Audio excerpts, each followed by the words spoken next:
اعوذ باللہ من الشیطان الرجیم بسم اللہ الرحمن الرحیم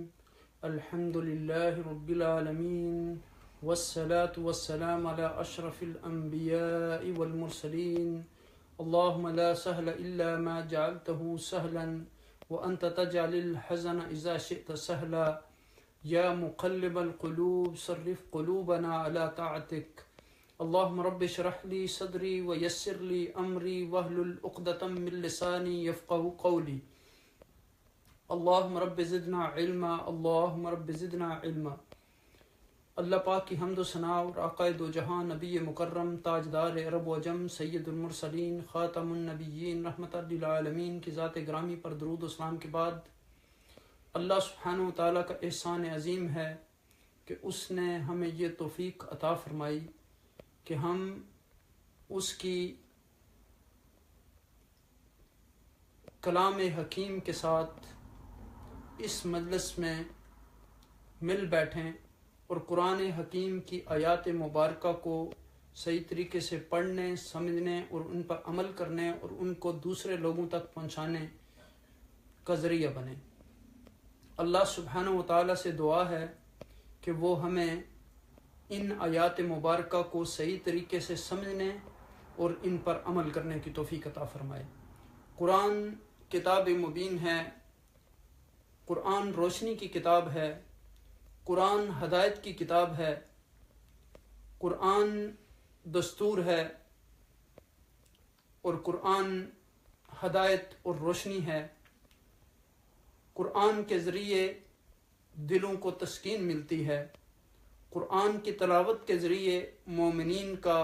ایمان زیادہ ہو جاتا ہے، اور قرآن مونس اور غمخوار دنیا میں بھی ہے مومنین کا، اور وہاں بھی جب کوئی بھی سہارا نہیں ہوگا تو اگر آج ہم قرآن کے ساتھ اپنا تعلق صحیح طریقے سے رکھیں گے تو انشاءاللہ وہاں بھی قرآن آپ کی اور ہماری جو ہے وہ نصرت کرے گا۔ ہم نے پچھلی مجلس میں جن آیات پر گفتگو کی تھی وہ سورہ بقرہ کی آیات تھیں، اور اللہ سبحانہ وتعالیٰ کے فضل اور اس کے احسان سے ہم نے 69 ورسز سورہ بقرہ کی مکمل کر لی تھی۔ آج کی اس نشست میں ہم یہ کوشش کریں گے کہ آیت نمبر 70، 71 اور 72 کو ہم پڑھیں اور ان کو سمجھنے کی کوشش کریں۔ سب سے پہلے ہم پچھلے درس کی آیات کو بھی اور آج کے درس کی آیات کی تلاوت کر لیتے ہیں، اس کے بعد انشاءاللہ ہم پھر واپس اس کے ترجمے اور تفسیر کی طرف آتے ہیں۔ اعوذ باللہ من الشیطان الرجیم بسم اللہ الرحمن الرحیم وَإِذْ قَالَ مُوسَى لِقَوْمِهِ إِنَّ اللَّهَ يَأْمُرُكُمْ أَن تَذْبَحُوا بَقَرَةً قَالُوا أَتَتَّخِذُنَا هُزُوًا قَالَ أَعُوذُ بِاللَّهِ أَنْ أَكُونَ مِنَ الْجَاهِلِينَ قالوا ادع لنا ربك يبين لنا ما هي قال إنه يقول إنها بكرة لا فارض ولا بكر أوان بين ذلك فافعلوا ما تؤمرون قالوا ادع لنا ربك يبين لنا ما لونها قال إنه يقول إنها بكرة صفراء فاكئ لونها تسر الناظرين قالوا ادع لنا ربك يبين لنا ما هي إن البقرة شابه علينا وإنا إن شاء الله لمهتدون قال إنه يقول إنها بكرة لا ذلول تثير الأرض ولا تسقي الحرث مسلمة لا شية فيها قالوا الآن جئت بالحق فذبحوها وما كادوا يفعلون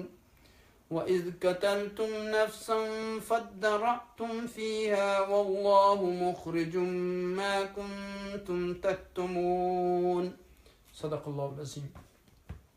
اللہ پاک کی حمد و ثنا اور آقا دو جہاں نبی مکرم تاجدار عرب و عجم کی ذات گرامی پر درود و سلام کے بعد ہم نے جن آیات مبارکہ کو تلاوت کیا، یہ سورہ بقرہ کی آیت نمبر 67، 68، 69، 70، 71 اور 72 تک کی آیات ہیں۔ اللہ سبحانہ وتعالیٰ سے دعا ہے کہ وہ ہمیں یہ توفیق عطا فرمائیں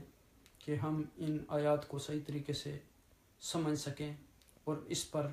رب کائنات ہمیں عمل کرنے کی توفیق عطا فرمائیں۔ اس سے پہلے کہ ہم ان آیات کی طرف آئیں، جو آج کے درس کو موضوع ہے ہمارا،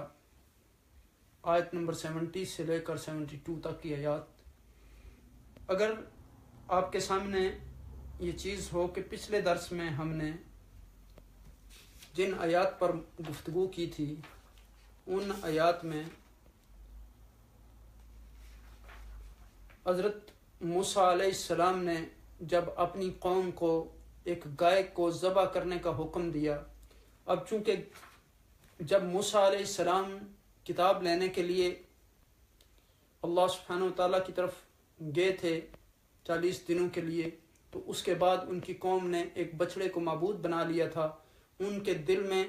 یہ بچڑے اور گائے کی محبت تھی، تو اس لیے یہاں جب موسیٰ علیہ السلام نے ان کو کہا کہ آپ گائے ذبح کریں، تو انہوں نے کہا کہ آپ ہمارے ساتھ مذاق کر رہے ہیں۔ تو موسیٰ علیہ السلام ایک جو نبی ہوتا ہے، ایک پیغمبر ہوتا ہے، اس کا اسلوب جو جواب دینے کا ہوتا ہے وہ بڑا حسین اور بڑا جمیل ہوتا ہے اور بڑا خوبصورت ہوتا ہے۔ وہ ادعو الی سبیل ربک بالحکمت والموعظۃ الحسنہ وجادلہم باللتی ہی احسن پر عمل کرتا ہے، وہ بڑا حسین انداز اختیار کرتا ہے۔ آپ نے فرمایا کہ قال اعوذ باللہ ان اکون من الجاہلین، کہ میں اس سے پناہ مانگتا ہوں کہ میں جاہل لوگوں میں سے ہو جاؤں۔ اس نے ان کے اس جواب پر موسیٰ علیہ السلام نے کوئی لڑائی جھگڑا نہیں کیا یا اس کی نفی نہیں کی کہ میں آپ سے مذاق نہیں کرتا، بلکہ کہا کہ میں اللہ کی پناہ مانگتا ہوں کہ میں جاہل لوگوں میں سے ہو جاؤں۔ اس کے بعد موسیٰ علیہ السلام کی قوم نے بار بار، اور اس گائے کو ذبح کرنے کا حکم جو ہے وہ اس لیے دیا گیا کہ بنی اسرائیل میں ایک شخص جو ہے وہ قتل ہو گیا تھا۔ بعض مفسرین نے کہا کہ وہ بہت امیر آدمی تھا، دولت مند آدمی تھا، اور اس کی ایک ہی بیٹی تھی، تو اس کا بھتیجا جو تھا وہ اس کی جائیداد پر قبضہ کرنا چاہتا تھا، اور پھر اس نے سوچا کہ ابھی اس کو تو اتنی جلدی اس طرح موت نہیں آئے گی، تو میں خود ہی اس کا کام تمام کر دوں۔ تو شیطان نے جب اس کے دل میں یہ چیز پختہ کر دی، تو اس نے آخر ایک دن موقع پا کر اس کو قتل کر دیا۔ اس کی ایک بیٹی بھی تھی، تو اس نے سوچا کہ اس کو قتل کرنے کے بعد میں اس کی بیٹی کے ساتھ نکاح بھی کر لوں گا اور ساری اس کی جائیداد بھی میرے پاس آ جائے گی، اور دوسرا یہ ہے کہ پھر میں لوگوں کے سامنے شور شرابہ کر کے اس کی دیت بھی لے لوں گا، کہ میں کہوں گا کہ کس نے اس کو قتل کیا ہے۔ تو اب جب قتل کا پتہ نہ چلا تو مختلف لوگ آپس میں الجھنا شروع ہوئے، ایک دوسرے کو الزام لگانے لگے۔ تو اب اللہ سبحانہ وتعالیٰ نے اس مسئلے کو حل کیا اور کہا کہ اب گائے کو ذبح کرو اور گائے کے گوشت کا ایک ٹکڑا لے کر اس مقتول کے ساتھ لگاؤ، تو وہ خود بتا دے گا کہ میرا قاتل کون ہے۔ تو اب دیکھیں کہ یہاں پھر یہ بنی اسرائیل کی، جس طرح پیچھے ہم نے جتنی بھی آیات پڑھی، ان کی جو عادت تھی، کبھی من و سلوہ ملا تو پھر کہا کہ ہمیں ساگ اور کھکڑیاں اور گیہوں اور پیاز اور تھوم چاہیے ہے، اور کبھی کہا کہ اب ہم جو ہے ہمیں گائے کا جو ہے وہ کلر بتائیں، تو کبھی کہا کہ اب ہم اس کتاب پر عمل نہیں کر سکتے۔ تو اب دیکھیں کہ جتنی بھی اللہ نے ان کو نعمتیں عطا کی، ہر نعمت پہ وہ اس کی ناشکری کرتے رہے، اور اللہ سبحانہ و تعالیٰ ان کو بار بار موقع دیتے رہے۔ لیکن یہاں آپ دیکھیں کہ ان آیات میں پھر جب موسیٰ علیہ السلام نے ان کو گائے کو ذبح کرنے کا حکم دیا، تو چاہیے تو یہ تھا کہ جس طرح شریعت اسلامیہ میں یہ حکم دیا گیا ہے کہ یا ایھا الذین آمنوا لا تسألوا عن اشیاء ان تبد لکم تسؤکم، کہ بہت زیادہ سوال نہ کرو۔ حضرت علی بن ابی طالب رضی اللہ تعالیٰ عنہ کہتے ہیں، یعنی اس آیہ کریمہ کا ترجمہ یہ ہے کہ اے لوگوں جو ایمان لائے ہو، آپ بہت زیادہ سوال نہ کرو، کہیں ایسا نہ ہو کہ وہ چیزیں اگر تمہارے لیے ظاہر کر دی جائیں تو وہ تمہارے لیے تکلیف دہ ہوں۔ جس طرح قائد عالم صلی اللہ علیہ وسلم سے جب یہ پوچھا گیا کہ حج ہر سال فرض ہے، تو آپ نے فرمایا کہ اگر میں کہہ دیتا تو ہر سال فرض ہو جاتا۔ تو اس لیے بعض چیزیں جو ہوتی ہیں، اور جس طرح پھر حضرت علی رضی اللہ تعالیٰ عنہ نے فرمایا کہ حضور نبی اکرم صلی اللہ علیہ وسلم نے ارشاد فرمایا کہ مومن کا شیوا یہ ہے کہ وہ لا یعنی باتوں کو ترک کر دیتا ہے، کہ ترک المرء ما لا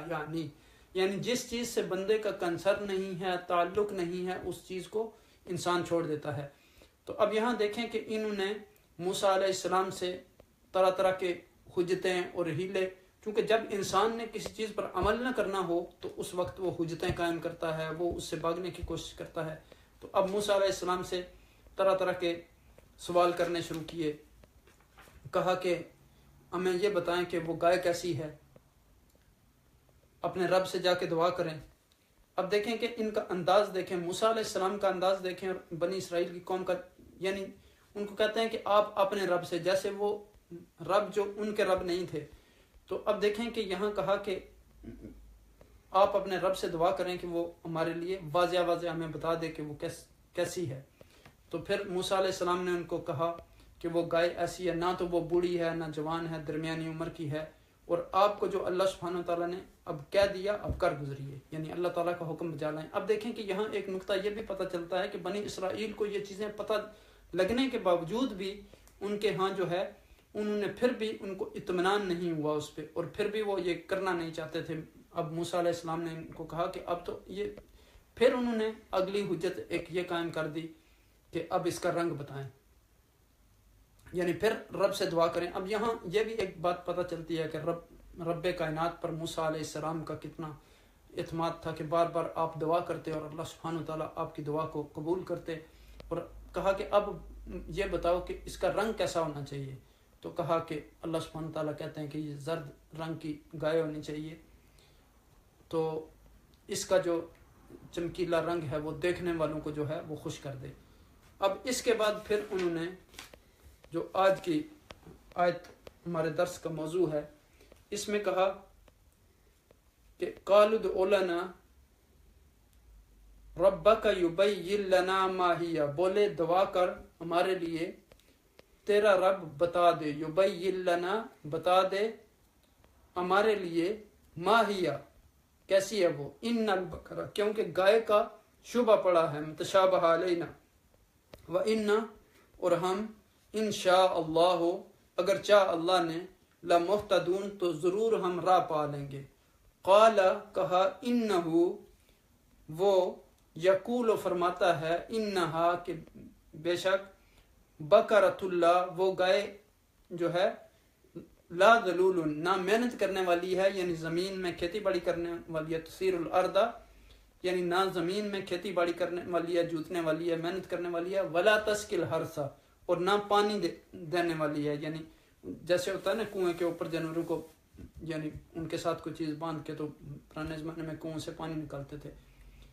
تو پھر کہا کہ مسلمۃ لا شیۃ فیہا، اور اس میں کوئی عیب نہیں ہے، کسی طرح کا کوئی اس کے اوپر ڈاٹ نہیں ہے، داغ نہیں ہے، کوئی بھی چیز نہیں ہے۔ قالوا الآن جئت بالحق، بولے اب تو لایا ٹھیک بات، یعنی اب حق بات لایا۔ فذبحوها پھر اس کو ذبح کیا، وما کادوا یفعلون اور نہ لگتے تھے کہ وہ ایسا کر لیں گے۔ پھر کہا کہ وَإِذْ قَتَلْتُمْ نَفْسًا فَادَّرَأْتُمْ فِيهَا اور جب تم نے مار ڈالا ایک آدمی کو، فَادَّرَأْتُمْ فِيهَا یا پھر ایک دوسرے پر ڈرنے لگے، اس میں الزام یعنی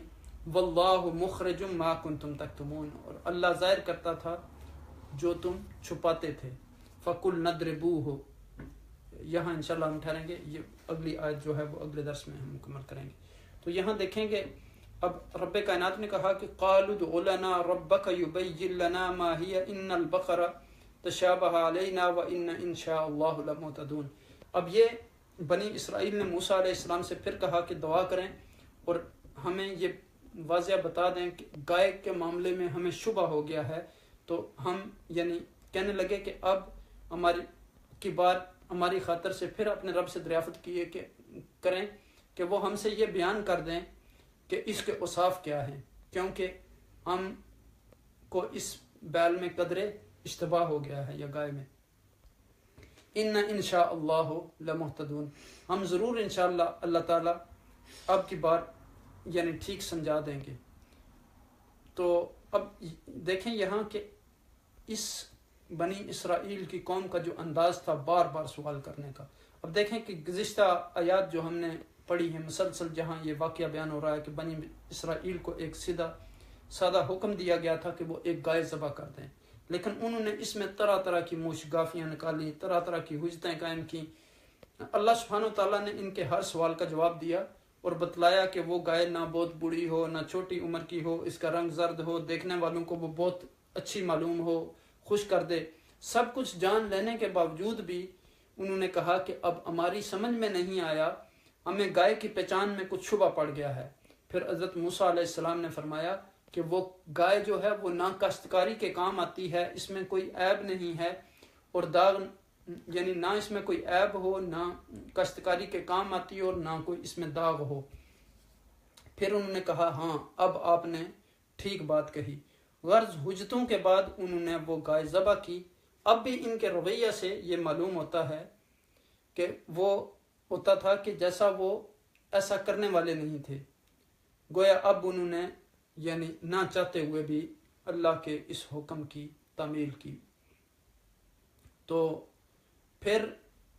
یعنی یہاں جو اس آیہ کریمہ میں اگلی میں آیا ہے کہ وَإِذْ قَتَلْتُمْ نَفْسًا فَادَّرَأْتُمْ پھر تم ایک دوسرے پر ڈرنے لگے، یعنی الزام۔ یہ لفظ در سے بنا ہے جس کے معنی جھگڑنے کے بھی ہیں، یعنی ٹال مٹول کرنے کے۔ اس سے مراد آپس میں جھگڑنا اور ایک دوسرے پر الزام ڈالنا ہے۔ ان آیتوں میں پچھلی آیات کا یعنی خلاصہ بیان کیا گیا ہے، جس طرح ہم نے پہلے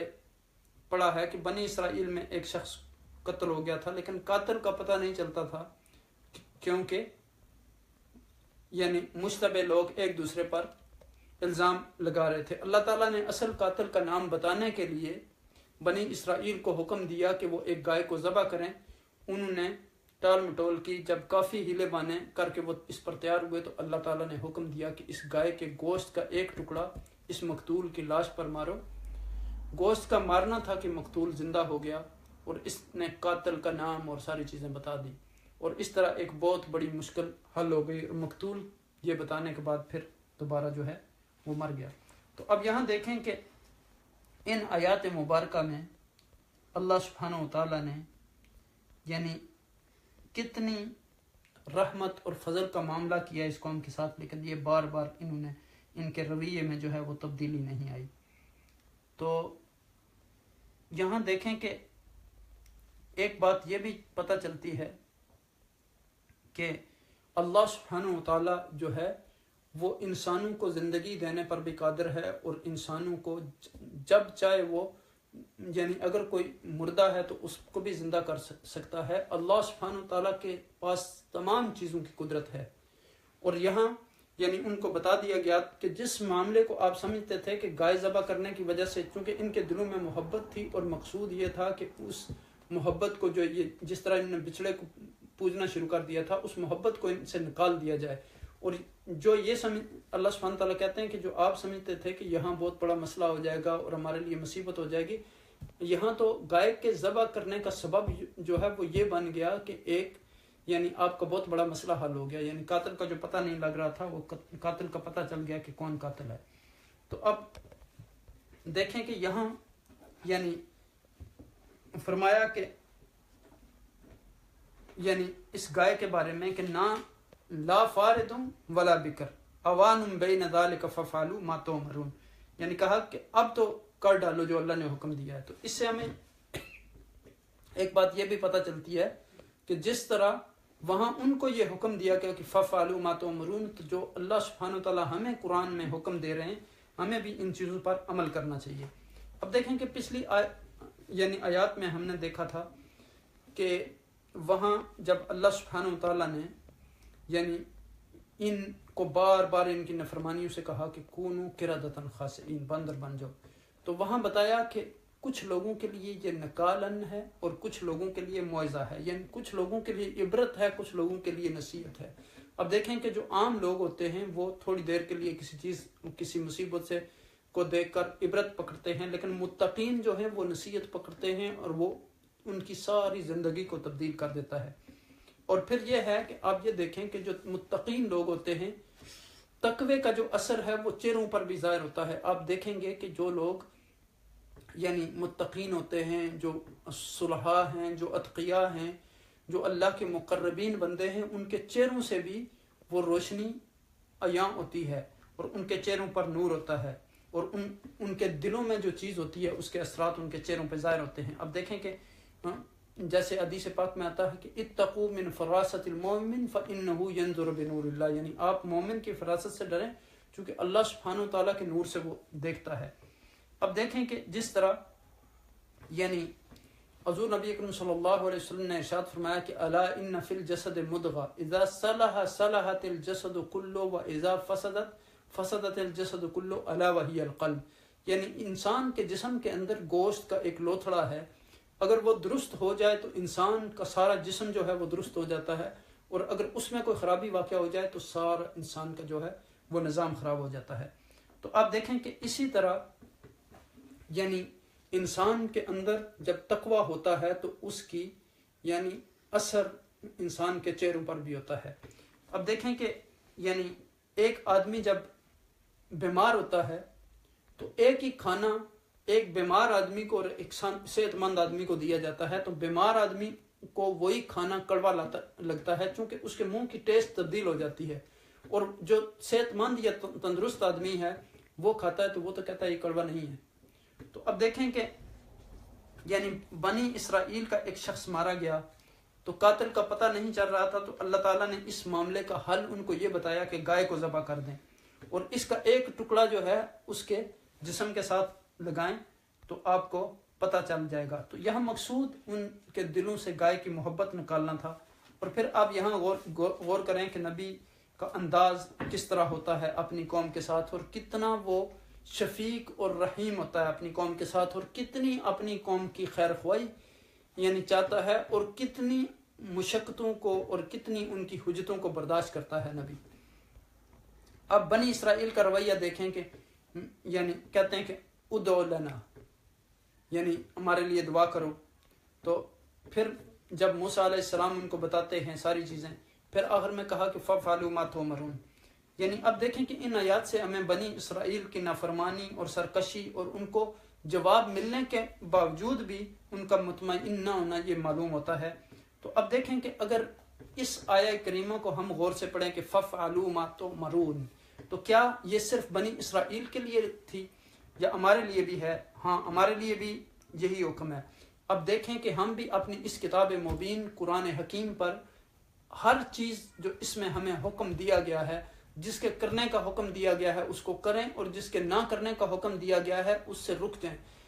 جس کے کرنے کا حکم دیا گیا ہے وہ ہمارے لیے حلال ہے، اور جس سے منع کیا گیا ہے وہ ہمارے لیے حرام ہے۔ تو اب دیکھیں کہ کیا ہم فَفْعَلُوا مَا تُؤْمَرُونَ کرتے ہیں؟ یعنی ہمیں قرآن کی تلاوت کا حکم دیا گیا، کیا ہم قرآن کی تلاوت کرتے ہیں؟ ہمیں قرآن میں غور و تدبر کا حکم دیا گیا، فکر کا حکم دیا گیا، کیا ہم اس کو میں غور و فکر اور تدبر کرتے ہیں؟ ہمیں قرآن کو سمجھ کر اس سے یعنی روشنی لینے کا حکم دیا گیا اور دوسرے لوگوں تک قرآن کا پیغام پہنچانے کا حکم دیا گیا۔ ہمیں ربا سے بچنے کا حکم دیا گیا، کیا ہم اس سے بچتے ہیں؟ ہمیں والدین کے حقوق ادا کرنے کا حکم دیا گیا اور ان کی توقیر کا حکم دیا گیا، کیا ہم یہ کرتے ہیں؟ ہمیں یعنی میاں بیوی کو ایک دوسرے کے حقوق ادا کرنے کا حکم دیا گیا، کیا ہم اس کو پورا کرتے ہیں؟ ہمیں نماز پڑھنے کا حکم دیا گیا، کیا ہم اپنی نمازوں کو درست طریقے سے پڑھتے ہیں؟ ہمیں زکوٰۃ دینے کا حکم دیا گیا، کیا ہم اپنے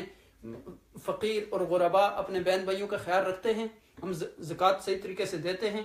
ہمیں حج کرنے کا حکم دیا گیا، تو کیا ہم اس فریضے کو ادا کرتے ہیں یا ہمیں اپنا مال زیادہ عزیز ہے؟ تو ہمیں ذرا محاسبہ کرنا ہوگا، اور اگر یہ چیزیں ہم نہیں کرتے تو پھر ہمارے دل میں کوئی خلل ہے، ہمارے دل میں بیماری ہے، پھر ہمارا دل جو ہے وہ مریض ہے۔ اور آپ دیکھیں کہ قرآن کی تلاوت کرتے ہوئے کچھ لوگ اسی سے ہدایت لیتے ہیں، روشنی لیتے ہیں، اور ان کو تسکین ہوتی ہے، ان کو اطمینان ہوتا ہے۔ اسی لیے تو رب کائنات نے شروع میں یہ واضح کر دیا کہ ہدی للمتقین، یہ کتاب ان کے لیے ہدایت ہے جو تقوی والے ہیں، جو اللہ سے ڈرنے والے ہیں، جن کے دلوں میں اللہ کی خشیت ہے، اللہ کا ڈر ہے، جو اللہ کے ہر چیز پر راضی ہو جاتے ہیں، جو اللہ کی کلام پاک کی آیات پر عمل کرنے والے ہیں، جو دنیا میں رہ کر اپنا مقصد دنیا کو نہیں بنا لیتے، بلکہ ان کا مقصود آخرت ہے، یعنی دنیا میں رہ کر وہ آخرت ہمیشہ ان کے سامنے رہتی ہے، اور دنیا کو وہ صرف یعنی ایک گزرگاہ سمجھتے ہیں۔ یعنی آپ دیکھیں کہ دنیا جو ہے وہ ایک مسافر خانہ ہے، جس طرح آقا دو عالم صلی اللہ علیہ وسلم نے فرمایا کہ کن فی الدنیا کأنک غریب وعابر سبیل، دنیا میں اس طریقے سے رہو کہ جس طرح تم گویا اجنبی ہو یا کوئی مسافر ہو۔ اب دیکھیں کہ ایک اجنبی شخص جب کسی کے ہاں جاتا ہے تو وہ کتنا یعنی اس کو مانوسیت ہوتی ہے کسی کے ساتھ، یا کتنا عرصہ گزارتا ہے، یا ایک آدمی جو مسافر ہوتا ہے وہ اگر کسی ہوٹل میں رہتا ہے تو اس کو پتہ ہوتا ہے یہ میری منزل نہیں، میں نے یہاں 1 دن رہنا ہے، 2 دن رہنا ہے، تو وہ کتنا ایک سامان اپنے ساتھ لیتا ہے صرف عارضی۔ تو ہماری یہ جو زندگی جتنی بھی کبھی ہم نے غور کیا کہ یہ 50 یا 60 سال کی جو ہماری مختصر زندگی ہے، اس کے لیے ہم کتنی ایفرٹس ڈالتے ہیں، ہمیں کتنی اس کی فکر ہے، ہمیں صرف اپنی فکر نہیں، اپنے بچوں کی، ان کے بچوں کی، ہم پوری نسلوں کا فکر کرتے ہیں، جس چیز کا ذمہ خود اللہ سبحانہ وتعالیٰ نے یعنی لیا ہے۔ اب دیکھیں کہ اللہ سبحانہ وتعالیٰ نے ہمیں کس لیے پیدا کیا، ما خلقت الجن والانس الا لیعبدون، اللہ سبحانہ وتعالیٰ کہتے ہیں کہ میں نے انسانوں اور جنوں کو صرف اس لیے پیدا کیا ہے تاکہ وہ میری عبادت کریں۔ تو اب دیکھیں کہ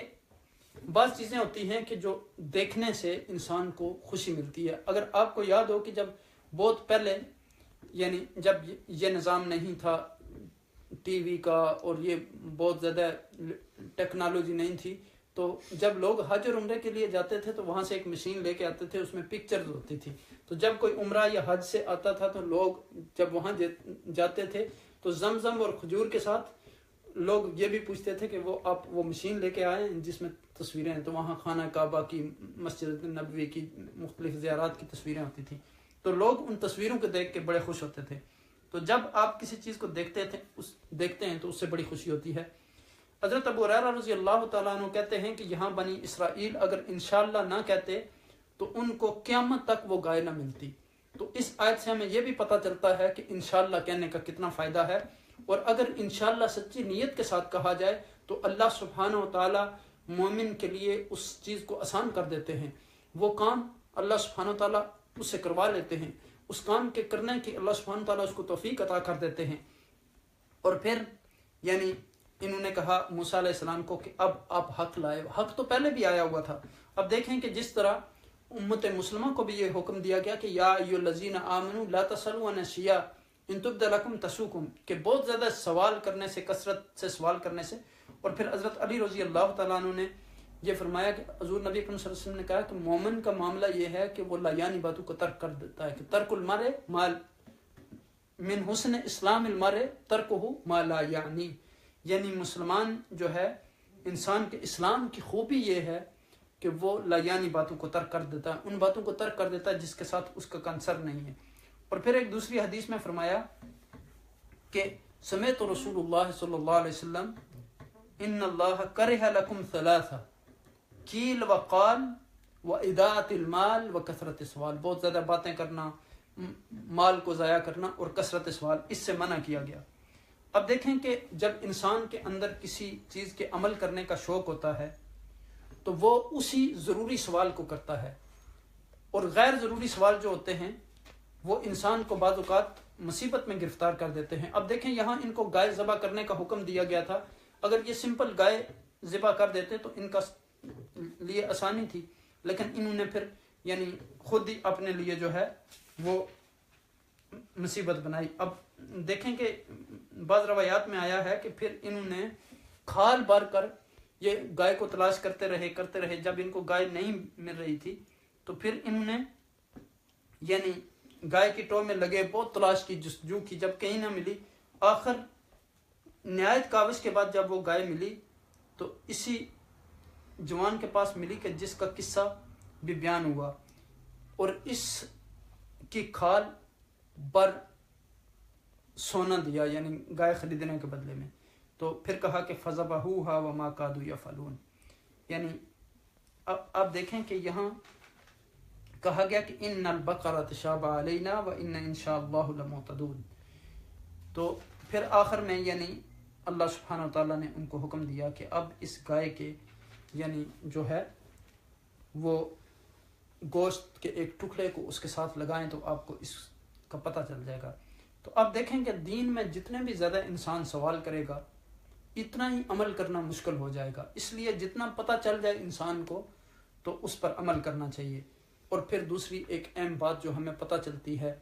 کہ اللہ سبحانہ وتعالیٰ انسان کے قلوب میں، انسان کے دلوں میں جو بھی نیت ہے، جو بھی ارادہ ہے، جو بھی عمل ہے، جو بھی ہم بات کرتے ہیں، جو ہم ظاہر کرتے ہیں یا پوشیدہ کرتے ہیں، اللہ سبحانہ وتعالیٰ جانتے ہیں۔ اس لیے انسان کو کوئی بھی غلط کام نہیں کرنا چاہیے، کوئی بھی پوشیدہ کام نہیں کرنا چاہیے ایسا کہ جس سے اس کو شرمندگی ہو، کیونکہ ایک نہ ایک دن وہ پھر جو پوشیدہ کام ہے وہ انسانوں کے سامنے آ جاتا ہے اور اس سے انسان کو شرمندگی ہوتی ہے۔ واللہ مخرج ما کنتم تکتمون، یعنی جو تم چھپاتے ہو اس کو اللہ سبحانہ وتعالیٰ ظاہر کرتا ہے۔ اور پھر ایک دوسری جگہ پہ فرمایا کہ یوم تبلی السرائر، یعنی قیامت والے دن آپ کے سارے پوشیدہ راز جو ہے وہ سامنے آ جائیں گے۔ اب دیکھیں کہ مقتول کو زندہ کر دیا گیا، گوشت کا ٹکڑا لگایا گیا اور کہا کہ یریکم آیاتہ لعلکم تعقلون، کہ اللہ کا حکم ہے کہ سیدھا سیدھا مان لینا چاہیے، یعنی مسئلہ یہاں ان کا حل کر دیا گیا۔ گائے کا ذبح ہونا یعنی مقتول کے زندہ ہونے کا سبب بن گیا۔ اور اس سے ہمیں ایک بات یہ بھی پتہ چلتی ہے کہ آدمی کا اگر کوئی ٹارگٹ ہوتا ہے، کوئی مقصد ہوتا ہے، کوئی ایم ہوتا ہے تو اس پر اپنی توجہ مرکوز رکھنی چاہیے، ادھر ادھر نہیں جانا چاہیے، چونکہ جب اپنی انسان یعنی اپنے ٹریک سے، اپنے مقصد سے ہٹ جاتا ہے تو پھر اس کو کامیابی نہیں ملتی۔ اس لیے ڈیفرنٹ چیزوں میں الجھنے کے بجائے اپنے مقصد پر، اپنا جو اصل ٹارگٹ ہے انسان کا، اس پہ توجہ دینی چاہیے۔ اللہ سبحانہ وتعالیٰ ہم سب کو اس دن کی رسوائی سے بچائیں جس دن کسی کا کوئی سہارا نہ ہوگا اور ہر بندہ کہے گا کہ رب نفسی نفسی۔ تو اللہ سبحانہ وتعالیٰ ہمیں موت کی تیاری کرنے کی توفیق عطا فرمائیں اور ہمیں ان آیات مبارکہ پر عمل کرنے کی توفیق عطا فرمائیں اور ہمیں یعنی فَفْعَلُوا مَا تُؤْمَرُونَ پر عمل کرنے کی توفیق عطا فرمائیں کہ اللہ کا جو بھی حکم ہے اس پر ہمیں عمل کی توفیق عطا فرمائیں۔ مَا آتَاكُمْ الرَّسُولُ فَخُذُوهُ وَمَا نَهَاكُمْ عَنْهُ فَانْتَهُوا، یعنی اللہ سبحانہ وتعالیٰ نے فرمایا کہ جو رسول اللہ صلی اللہ علیہ وسلم کو آپ کو عطا کریں، دیں، حکم دیں تو اس پر عمل کرو اور جس سے منع کریں رک جاؤ۔ اور آقا دو عالم صلی اللہ علیہ وسلم نے فرمایا کہ ترکت فیکم امرین کتاب اللہ و سنتی ما ان تمسکتم لن تضلوا ابدا، میں تمہارے درمیان دو چیزیں چھوڑ کے جا رہا ہوں، ان پر اگر عمل کرو گے تو تم کبھی بھی ذلیل و خوار نہیں ہوگے۔ اور اب دیکھیں کہ اقبال نے اسی کو کہا تھا کہ وہ معزز تھے زمانے میں مسلمان ہو کر اور ہم خوار ہوئے تارک قرآن ہو کر۔ اور آج ہمیں یعنی اس چیز کی ضرورت ہے کہ قرآن سے ہم اپنا رشتہ مضبوط کریں۔ قرآن کے ساتھ جتنا بھی ہمارا رشتہ مضبوط ہوگا ہمارے دلوں کو تسکین ملے گی، ہمارے دلوں کو روشنی ملے گی، ہمیں علم ملے گا، ہمیں تقوی ملے گا، ہمیں شفا ملے گی۔ اس لیے قرآن کا پڑھنا بھی عبادت، اس کا سننا بھی عبادت، اس کی مجلس میں بیٹھنا بھی عبادت، اس کے لیے غور و فکر کرنا بھی عبادت، اس کا پڑھانا بھی عبادت۔ اسی لیے حضور نبی اکرم صلی اللہ علیہ وسلم نے فرمایا کہ خیرکم من تعلم القرآن وعلمہ، تم میں سے سب سے بہتر شخص وہ ہے جو خود قرآن سیکھتا ہے اور دوسروں کو سکھاتا ہے۔ اللہ سبحانہ وتعالیٰ ہمیں خود بھی صحیح طریقے سے قرآن حکیم کو سیکھنے کی توفیق عطا فرمائے اور اس کا پیغام دوسرے لوگوں تک پہنچانے کا ذریعہ بنائے، اس حدیث مبارکہ پر عمل کرتے ہوئے کہ بلغوا انی ولو آیا، کہ اگر تم تک میری ایک آیت پہنچی ہے تو اس کو بھی دوسرے لوگوں تک پہنچاؤ۔ اللہ سبحانہ وتعالیٰ ہمیں قرآن پر عمل کرنے اور اس کا پیغام دوسرے لوگوں تک پہنچانے کا ذریعہ بنائے۔ میری دعا ہے کہ جو حضرات اس طرح سے قرآن کی مجلس میں موجود ہیں، اللہ سبحانہ وتعالیٰ سب کے دلوں کو قرآن کے نور سے مزین فرمائیں، اور جو اس کو آن لائن دیکھ رہے تھے اللہ سبحانہ وتعالیٰ تمام بیماروں کو شفائے عاجلہ و کاملہ عطا فرمائیں۔ جو بے روزگار ہیں اللہ سبحانہ وتعالیٰ ان کے لیے آسانیاں پیدا فرمائیں اور اپنے خزانے غیب سے ان کے لیے روزگار کا سبب بنائیں۔ جو بے اولاد ہیں ان کو اولاد صالح عطا فرمائیں اور امت مسلمہ کو امن کی نعمت سے مالا مال فرمائیں اور تمام انسانیت کو امن عطا فرمائیں اور مومنین کی نصرت فرمائیں۔ اللہ سبحانہ وتعالیٰ آپ سب کا حامی و ناصر ہو۔ السلام علیکم ورحمۃ اللہ وبرکاتہ۔